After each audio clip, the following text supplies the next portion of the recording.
नमस्कार जोहार। चलिए जानते हैं झारखंड की ताजा खबरों की ओर, लेकिन उससे पहले अगर आपने अभी तक इस चैनल को सब्सक्राइब नहीं किया तो सब्सक्राइब कर लें, जिससे कि आपको झारखंड की ताजा खबर रोजाना मिलती रहे। पहली बड़ी खबर, झारखंड में कोरोना संक्रमण एक बार फिर से तेजी से अपने पैर पसार रहा। पिछले 24 घंटे में कोरोना संक्रमण के 46 नए मामले सामने आए हैं। सबसे ज्यादा 12 मामले लातेहार जिले से आए हैं। इन नए आंकड़ों के साथ राज्य में कोरोना संक्रमित मरीजों की संख्या 264 हो गई है। राज्य में संक्रमण का आंकड़ा तेजी से बढ़ रहा और 20 दिनों में ही राज्य में कोरोना के एक्टिव मरीजों की संख्या में 8 गुना से ज्यादा की बढ़ोतरी दर्ज की गई है। बीजेपी विधायक दल के नेता बाबूलाल मरांडी ने प्रेस वार्ता में आरोप लगाया कि झारखंड में हुए शराब घोटाले में मुख्यमंत्री हेमंत सोरेन शामिल हैं। अधिकारियों के साथ वो भी लूट में बराबर के जिम्मेदार हैं। भ्रष्टाचार और घोटाला करने के लिए सरकार बनी है। बाबूलाल मरांडी ने कहा कि मुख्यमंत्री को 18 अप्रैल 2022 से 19 अप्रैल 2022 और 9 दिसंबर 2022 को पत्र लिखकर सारी वास्तु स्थिति बताई और ऐसे अधिकारियों पर कार्रवाई करने को कहा, पर उन्होंने हमें पत्र वीर बताते हुए लूट होते रहने दी। सीएम की ओर से किसी कार्रवाई का नहीं होना कई सवाल खड़े करता है। जब मुख्यमंत्री इन मामलों पर संज्ञान नहीं लेंगे तो उन्हें भी इसकी सजा देर सवेर भुगतनी पड़ेगी। बाबूलाल मरांडी ने कहा कि झारखंड सरकार तब सक्रिय हुई जब छत्तीसगढ़ में ईडी का छापा पड़ा और कई सुराग मिले हैं। राज्य के 7 विश्वविद्यालय में वीसी की नियुक्ति की जाएगी। इसके लिए राज्यपाल ने सर्च कमेटी गठित कर दी है। इस बार भी राज्य के बाहर के प्रोफेसर ही झारखंड में वीसी बनेंगे। राज्यपाल सह कुलाधिपति सीपी राधाकृष्णन की ओर से गठित सर्च कमेटी जल्द ही आवेदन की प्रक्रिया शुरू करेगी। राज्यपाल की ओर से गठित सर्च कमेटी पंडित रघुनाथ मुर्मू जनजातीय विश्वविद्यालय जमशेदपुर में पहली बार वीसी की नियुक्ति करेगी। इसके अतिरिक्त झारखंड यूनिवर्सिटी ऑफ टेक्नोलॉजी में भी वीसी की नियुक्ति होगी। तेज रफ्तार वाहन और बिना हेलमेट बाइक चलाने वाले लोगों पर अंकुश लगाने के लिए बड़े शहरों की तरह बहुत जल्द जिले की सड़कों पर भी स्पीड गन कैमरे लगाए जाएंगे। लातेहार जिले में ट्रैफिक नियम का उल्लंघन करने पर रजिस्टर्ड वाहन की मोबाइल नंबर पर चालान कटने का एसएमएस चला जाएगा। लातेहार जिले में स्पीड गन कैमरे लगाने जाने के बाद दूर से आ रही गाड़ी की स्पीड पता चल जाएगी और यदि गाड़ी ओवर स्पीड होगी तो उसके चालक को जुर्माना भरना पड़ेगा। रामगढ़ जिले में बालू की किल्लत होगी दूर। जिले में बालू की किल्लत दूर होने वाली है। जिला खनन विभाग ने ऐसे 6 बालू घाटों का चयन किया है जहां से बालू का खनन और उठाव किया जाएगा। चिन्हित घाटों से बालू का खनन, उठाव और भंडारण के लिए माइंस डेवलपमेंट ऑपरेटर MDO नियुक्त विभाग के द्वारा किया जाएगा और इसके लिए टेंडर की प्रक्रिया अपनाई जा रही है। बालू उठाव को लेकर टेंडर नहीं होने के कारण बालू का अवैध तरीके से खनन और कारोबार का धंधा बढ़ गया था। बालू के लिए लोगों को अधिक कीमत भी चुकानी पड़ रही थी। जिला खनन प्राधिकारी नीतीश कुमार ने बताया कि 6 बालू घाटों के खनन के लिए चिन्हित कर लिया गया है। झारखंड पुलिस में रहकर नक्सलियों से दोस्ती बड़ी महंगी करता था, जानकारी लीक, अब हुआ बर्खास्त। PLFI के उग्रवादियों से पैसा लेकर नक्सल ऑपरेशन की अति गोपनीय जानकारी देने वाला दारोगा मनोज कच्छप को बर्खास्त कर दिया गया है। यह कार्रवाई गिरफ्तार PLFI उग्रवादी अवधेश जायसवाल उर्फ चूहा के बयान पर की गई। पूछताछ के दौरान अवधेश जायसवाल ने पुलिस को बताया था कि वर्ष 2021 में रानिया थाना क्षेत्र में पुलिस के नक्सल ऑपरेशंस की जानकारी PLFI सुप्रीमो दिनेश गोप को मनोज कच्छप पहले ही बता देते थे। इस कारण सुप्रीमो दिनेश गोप दस्ते के साथ समय रहते ठिकाना बदल लेता था। इसके एवज में दारोगा मनोज को संगठन की ओर से पैसा दिया जाता था। जायसवाल के बयान पर दारोगा मनोज कच्छप को खूंटी के SP ने निलंबित कर दिया था। इसके बाद SP के निर्देश पर दारोगा के खिलाफ विभागीय कार्रवाई चलाई गई और इसमें DSP रैंक के अफसर ने बतौर संचालन प्राधिकारी जांच में दारोगा मनोज कच्छप को दोषी पाया था। झारखंड विधानसभा के कर्मियों के लिए खुशखबरी, 9 साल के बाद प्रोन्नति का रास्ता हुआ साफ। आपको बता दें कि विधानसभा में कार्य करने वाले चतुर्थ वर्गीय यानी 4th ग्रेड कर्मियों की प्रोन्नति का रास्ता खोल दिया गया है। प्रोन्नति को लेकर विधानसभा सचिवालय 23 अप्रैल को समिति प्रतियोगिता परीक्षा का आयोजन कर रहा। इस परीक्षा में सफल कर्मियों को कनीय लिपिक, कनीय सचिवालय सहायक और सुरक्षा प्रहरी में प्रोन्नत किया जाएगा। विधानसभा में 9 वर्ष के बाद किसी पद में प्रोन्नति की प्रक्रिया शुरू कर दी गई है। 30 अप्रैल को खत्म होगा झारखंड के 35 नगर निकायों का कार्यकाल। झारखंड में चल रही शहर की सरकार अगले 10 दिनों के बाद अस्तित्व में नहीं रहेगी। रांची नगर निगम सहित 35 नगर निकायों का कार्यकाल 30 अप्रैल को समाप्त हो जाएगा। इससे पहले 13 नगर निकाय पिछले 2020 से ही अपना कार्यकाल पूरा कर चुके हैं। इन नगर निकायों में ना तो चुनाव हुए हैं, ना ही इन्हें अभी विस्तार दिया गया है। 15वें वित्त आयोग ने झारखंड के नगर निकायों को 3,367 करोड़ रुपए की अनुशंसा की है, लेकिन अब जब शहर की सरकार में कोई जनप्रतिनिधि नहीं होगा तो शहरों के विकास की योजनाएं कैसे बनेगी। नगर निकाय के चुनाव को लेकर यह स्पष्ट हो चुका है कि जब तक पिछड़ों के आरक्षण का निर्धारण नहीं हो पाएगा तब तक चुनाव नहीं कराए जा सकते हैं। सुप्रीम कोर्ट ने राज्य सरकार को आदेश दिया है कि चुनाव के पहले पिछड़ों के लिए आरक्षण का प्रावधान करें और फिर चुनाव कराएं। अगली झारखंड के 18 जिलों में फैला कोरोना, राज्य में सर्वाधिक एक्टिव केस। झारखंड में कोरोना का संक्रमण लगातार बढ़ता जा रहा है। स्थिति यह है कि बीते 20 दिनों में राज्य में कोरोना के एक्टिव मरीजों की संख्या में 8 गुना से ज्यादा की बढ़ोतरी हुई है। आंकड़ों की बात करें तो 1 से 10 अप्रैल के बीच राज्य भर में 78 नए कोरोना मरीजों की पहचान हुई थी, यानी प्रतिदिन औसतन 7 से 8 मरीज मिले हैं। राज्य में कोरोना के मरीजों की संख्या में हो रही बढ़ोतरी की एक वजह संक्रमण का फैलाव तो है ही, लेकिन जांच की संख्या बढ़ने के कारण मरीजों की त्वरित पहचान हो रही है। जहां तक मरीजों की संख्या की बात है तो जांच की संख्या बढ़ने के साथ ही मरीजों की संख्या भी बढ़ रही है। बिल्कुल झारखंड में भी राजस्थान की तरह बगावत कांग्रेस प्रदेश अध्यक्ष के खिलाफ पार्टी नेताओं ने खोल दिया है मोर्चा। झारखंड में भी राजस्थान की तरह कांग्रेस में बगावत के सुर देखने को मिल रहे।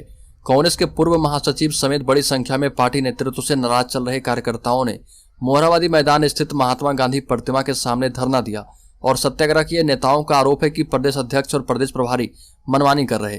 कांग्रेस नेता का कहना है कि झारखंड प्रदेश कांग्रेस कमेटी के अध्यक्ष संगठन विरोधी कार्य में लिप्त हैं। तानाशाही रवैया अपनाया जा रहा। बोर्ड निगम के गठन में बिना रायशुमारी के दूसरे दलों से आए हुए लोगों को अवसर देने की कोशिश की जा रही है। अलीगढ़ धनबाद के बलियापुर में बर्तन में गिरी छिपकली निकालकर ग्राहकों को खिला दी चाट, बिगड़ गई 150 लोगों की तबीयत। बलियापुर के हुचकू टाड़ में लगे मेले में चाट गोलगप्पे खाने से फूड प्वाइजनिंग के शिकार हुए 150 लोगों में से 146 को SNMCH Shaheed Nirmal Mahto memorial medical college and hospital से छुट्टी दी गई है। 2 बच्चे और 2 महिलाएं अभी इलाज करवा रही है। 2 महिलाओं को भर्ती कराया गया है। फूड प्वाइजनिंग से बीमार पड़ने वाले बुधन रवानी का कहना है कि मेला में जिस दुकान से उन लोगों ने चाट गोलगप्पे खाए थे उसका 3 स्टॉल लगा हुआ था। दुकान काफी बड़ा था। बुधन का कहना है कि घटना के बाद पूछताछ में दुकानदार ने बताया कि चाट में लोहटन छिपकली का एक प्रकार का कीड़ा है जो कि गिर गया था। उसी चाट को तीनों स्टॉल में लगा दिया गया। अलीगढ़ देवघर के जसीडीह में गूंगे पति को बांधकर 18 वर्षीय महिला का दुष्कर्म, जान से मारने की धमकी।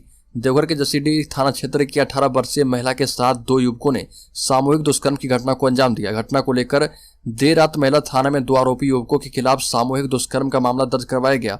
महिला का पति मुख्य बाधिर है। बताया जाता है कि पीड़ित महिला की सास एवं ससुर निमंत्रण में बाहर गए थे।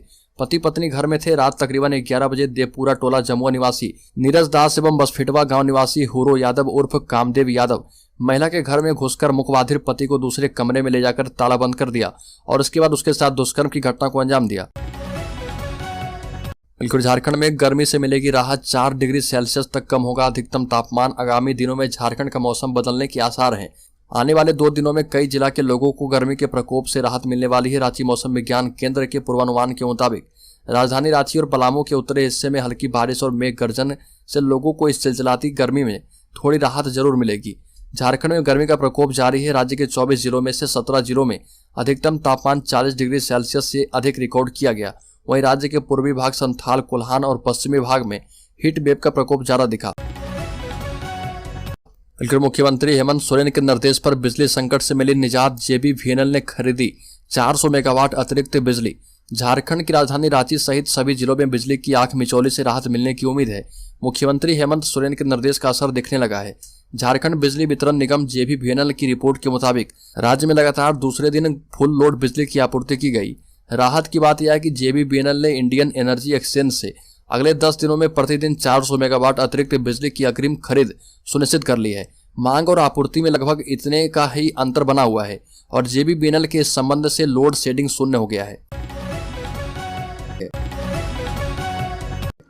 ओबीसी आरक्षण विधेयक लौटाने के बाद रणनीति तैयार कर रही है सरकार। राज्यपाल से ओबीसी आरक्षण विधेयक वापस आने के बाद कानूनी सलाह ले रही हेमंत सोरेन की सरकार। हेमंत सरकार राजभवन की तरफ से वापस किए गए ओबीसी आरक्षण विधेयक पर कानूनी सलाह ले रही है। राज्यपाल सीपी राधाकृष्णन ने झारखंड विधानसभा से पारित झारखंड आरक्षण अधिनियम 2022 को राज्य सरकार को वापस कर दिया था। अब सरकार इस पर विचार कर रही है कि आगे करना क्या है। राज्यपाल ने अटॉर्नी जनरल से विचार विमर्श के बाद ही राज्यपाल ने इसे वापस लौटाया है। साथ ही सरकार को इस पर कानूनी तथ्य समझने का सुझाव दिया। सरकार ने इस विधेयक में झारखंड ओबीसी आरक्षण की सीमा 14 से बढ़ाकर 27% करने का प्रस्ताव रखा था। इसके साथ ही एसटी आरक्षण 26 से बढ़ाकर 28% और एससी का आरक्षण 10% से बढ़ाकर 12% करने का फैसला किया गया था।